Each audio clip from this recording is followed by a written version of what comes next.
No note, no text, nothing. His car wasn't in the parking lot when I looked out the window.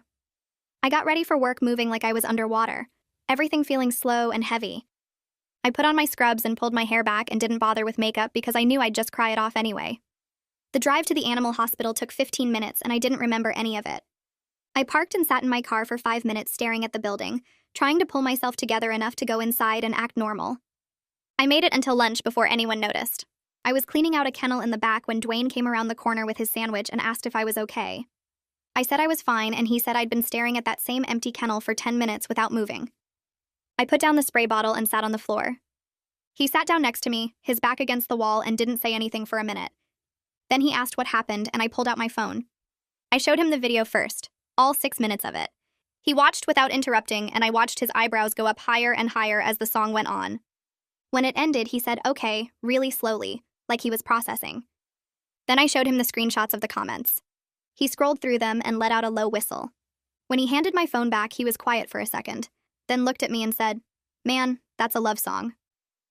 I felt my eyes start burning, and he kept going, asking if I was sure nothing was going on between them, if I thought maybe this was more than just a friendship thing. I said I didn't know anymore, that I'd been telling myself for 4 years it was innocent, but now I couldn't stop thinking about every time he'd dropped everything to run to her.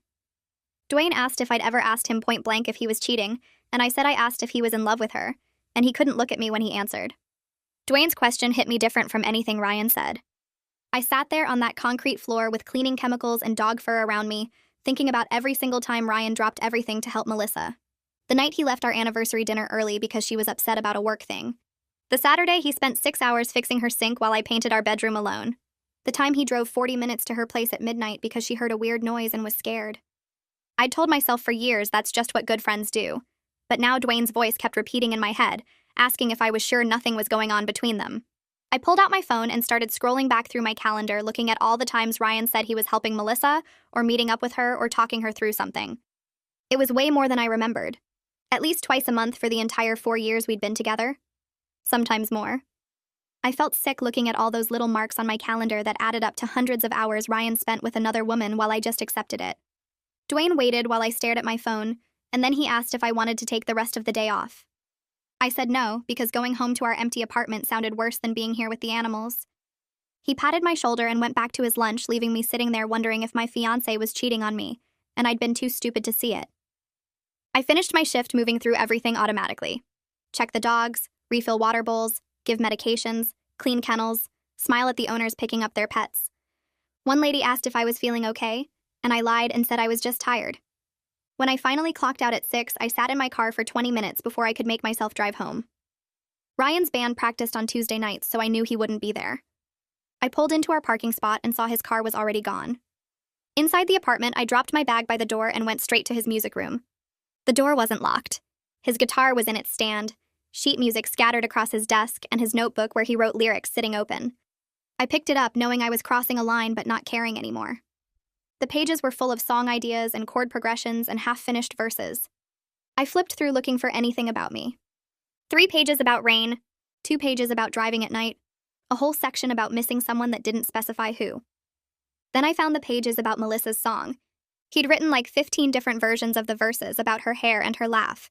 He'd crossed out words and rewritten them, trying to get them perfect.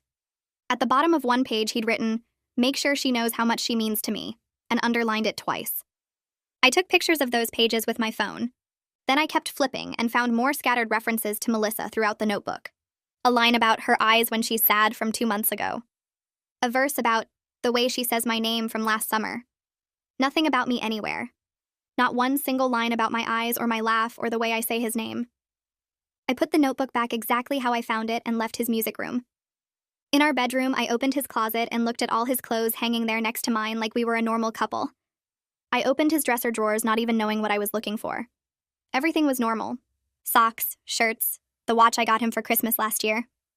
I closed the drawers and sat on our bed feeling crazy for snooping, but also feeling like I had every right to after what I found in that notebook. My phone buzzed. It was Marguerite asking how I was doing. I called her instead of texting back. When she answered, I started crying before I could even say hello. She asked what happened, and I told her about Dwayne's question, and about going through Ryan's notebook and finding all those references to Melissa. Marguerite got quiet for a second, and then she said exactly what I needed to hear. She said Ryan had been treating me like the other woman in my own relationship for years, and I'd been letting him because I didn't want to seem jealous or insecure. She said a man who spends that much time and emotional energy on another woman isn't available to be anyone's husband. She said I needed to decide if I was okay being second choice for the rest of my life, because that's what I was signing up for if I married him. I cried harder because hearing someone else say it out loud made it real. Marguerite told me to pack a bag and come stay with her, but I said no because I needed to talk to Ryan first. She made me promise to call her if things got bad. After we hung up, I washed my face and tried to pull myself together. Ryan got home around 9:30. He came in cheerful asking how my day was, and I just looked at him. He stopped smiling and asked what was wrong now. I asked him point blank if he was sleeping with Melissa. His face went white and he said no immediately, asked how I could even think that. I said because he spends more time thinking about her than thinking about me, because he wrote her a love song and has pages of lyrics about her in his notebook and nothing about me. He asked if I went through his private notebook and got mad that I invaded his privacy. I said his privacy went out the window when he serenaded another woman in his car. We fought for another hour going in circles with him saying I was being paranoid and me saying he was being blind to how inappropriate everything was with Melissa. Finally, around 11, I told him I was done talking and went to bed. He followed me asking where we were supposed to go from here, and I said I didn't know, but I needed space to think. He slept on the couch again without me having to ask this time. The next morning, I woke up to my phone buzzing. Marguerite was calling saying she was coming over with Sabine. I tried to tell her not to, but she said she was already in the car and hung up. Ryan was gone again when I got out of bed. They showed up 30 minutes later with coffee and bagels. Sabine gave me a hug and said her mom told her what happened. We sat at my kitchen table and I showed them the song video on my laptop. Sabine watched the whole thing with her eyebrows going up higher and higher. When it ended, she looked at me and said, "Auntie, he's totally in love with her. This is so obvious." Marguerite nodded and said even a 16-year-old could see what was happening here. Sabine started scrolling through her phone and then turned it to show me.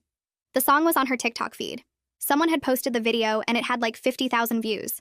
The comments were brutal. People were asking who writes a song like that for a friend when they have a fiancé. Someone said Ryan and Melissa should just date already and stop pretending. Another person said I should run while I still could. Sabine kept scrolling and there were hundreds of comments all saying basically the same thing, that this was inappropriate and weird, and Ryan was clearly in love with Melissa whether he admitted it or not. My phone started ringing. Ryan's name flashed on the screen. I let it go to voicemail. It rang again immediately. And again. Sabine counted 17 calls in 20 minutes. Marguerite finally told me to answer it and put it on speaker. Ryan was talking fast before I even said hello, asking if I'd seen that the song went viral, and people from the music store were sending him the videos and asking questions. He sounded panicked. I asked why he was calling me about this, and he said because it was getting out of control and he didn't know what to do. I asked if he'd talked to Melissa about it, and he said she wasn't answering her phone. That stung. He was calling me because his first choice wasn't available. Marguerite reached across the table and squeezed my hand. I asked Ryan what he expected me to do about it, and he said he needed me to help him figure out how to make this go away. Not how to fix our relationship or apologize for hurting me, just how to make the public attention go away. I told him the only thing that would make it go away was time, and maybe him actually thinking about why everyone was reacting this way. He said people were misunderstanding his intentions, and I said maybe his intentions didn't matter as much as the impact. He got quiet. Then he said he didn't know what I wanted from him anymore. I looked at Marguerite and Sabine sitting across from me, and at all those comments from strangers who could see what I'd been missing, and I said I wanted him to care more about hurting me than about what people at his music store thought. He didn't have an answer for that. I told him we needed couples counseling before the wedding or there was no wedding. He agreed so fast it surprised me. He said yes, absolutely, whatever I wanted, we'd do counseling. Then I realized he just wanted this to go away quickly, so life could go back to normal. He wasn't actually hearing what I was saying. I told him I'd find a therapist and let him know when the appointment was, and then I hung up. Sabine said that was badass, and Marguerite said she was proud of me for setting a boundary finally. We spent the rest of the morning looking up therapists who had availability. Most places were booked out for weeks, but I found one who had a cancellation for the following Tuesday. I called and made the appointment for both of us. When I texted Ryan the details, he just responded, "Okay," and nothing else. The rest of the week was weird.